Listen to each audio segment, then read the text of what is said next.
Ele já morava em Uberaba. Aí, determinado dia, o Chico Xavier falou, aliás, o Emmanuel falou com o Chico Xavier o seguinte: você foi convidado para uma reunião com um comandante estelar. Mas para isto é fora da Terra, para isto você tem que ficar pelo menos 2 dias de jejum, sem comer sólidos, de preferência comendo só líquidos, tomando só líquidos, para você se desligar do corpo com mais facilidade pelo fenômeno da projeção astral, ou, como nós espíritas chamamos, de desdobramento perispiritual.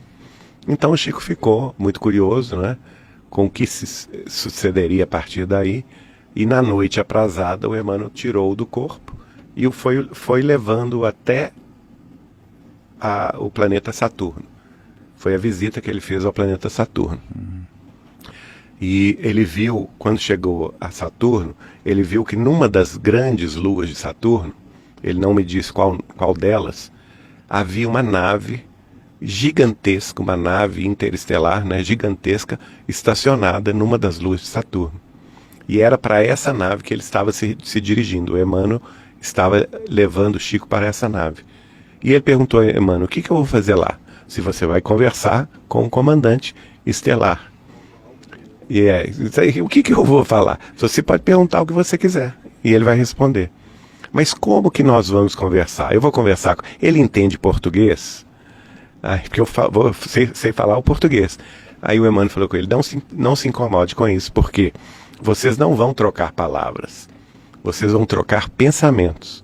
O que você pensar, né, ele vai entender perfeitamente e vai te responder, e você vai entender a resposta dele através da linguagem do pensamento. E daí então o Chico me disse que quando chegaram na nave, né, que ele falou assim, ela era uma nave tão grande que eu vou dizer que era uma nave mãe, porque ela era tão grande que ela rivalizava em tamanho com a própria lua de Saturno. Nossa. De tão grande que ela era. E aí, quando ele entrou, o Emmanuel foi entrando sempre na frente, ele viu várias pequenas naves e naves médias estacionadas dentro dessa nave mãe. Aí o Emmanuel levou para a torre de comando, onde ele se encontrou finalmente com esse comandante. E aí eu perguntei: qual que foi essa conversa, Chico? E ele falou assim: olha, eu inicialmente perguntei quem ele era, ele me disse, e a partir daí a conversa se desenrolou no seguinte sentido: eu perguntei a ele qual que era a função dele, o que ele estava fazendo ali. E ele me explicou que aquela nave-mãe era uma nave interestelar de defesa dos limites do sistema solar contra invasões de civilizações predatórias. E que eles estavam estrategicamente posicionados em Saturno, porque de lá aquelas naves menores, né, e as naves médias poderiam alcançar qualquer parte do sistema solar em questão de segundos, né, a partir daí. Foi aí, inclusive, que ele ficou sabendo da existência de determinadas civilizações predatórias de outros sistemas estelares, né, que buscam conquistar sistemas estelares. E era curioso, porque nessa época a gente gostava muito de ver com Chico Xavier aquela série Star Trek, que é o Jornada nas Estrelas, né?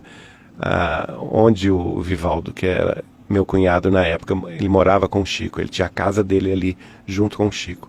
Na sala da casa dele tinha uma televisão grande com videocassete. E o Chico me pedia para trazer de Belo Horizonte o videocassete do Jornada nas Estrelas. E várias vezes eu via com o Chico aqueles episódios, né, do Jornada nas Estrelas. E ele falava assim: olha, Geraldinho, você pensa que isso é invenção? Não é, não.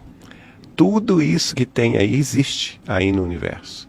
Existem esses impérios estelares, existem essas disputas territoriais, essas diferenças, porque na série você tem seres humanoides e tem seres de formas completamente distintas dos terráqueos, né? As mais variadas possíveis. E o Chico falou comigo: existe tudo isso que é assim mesmo. Você tem planetas cuja humanidade está muito longe da nossa concepção, né? Em matéria de forma, em matéria de associação, de projeto, de civilização, muito distinto do que nós podemos compreender, né?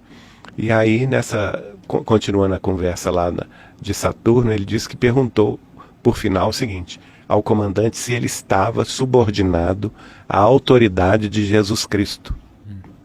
E o comandante respondeu que não, que embora ele respondesse também pela proteção da Terra, e que neste caso ele trabalhava em uníssono, em sintonia com Jesus, ele estava submetido à orientação maior do Cristo do sistema solar inteiro, que por sua vez era superior a Jesus. E por isso que ele deu a entender ao Chico que a posição dele era superior. Superior a Jesus. A Jesus. Eles trabalham dentro da hierarquia do Cristo do sistema solar, que é o comandante do sistema solar, enquanto Jesus é o comandante da Terra. Então entendeu? Estamos falando de duas coisas distintas. É uma hierarquia. Uma hierarquia. O Cristo que nós conhecemos como Jesus de Nazaré é o comandante da Terra. Da Terra. Ele não interfere, por exemplo, em Marte, em Saturno, em Urano, em Netuno, não é? E eles seguiam a esse outro... Que é uma entidade, vamos dizer assim, superangélica. Na denominação católica é mais interessante porque você tem o anjo, não é? Jesus seria um anjo. Na concepção espírita, Jesus é um ser angélico.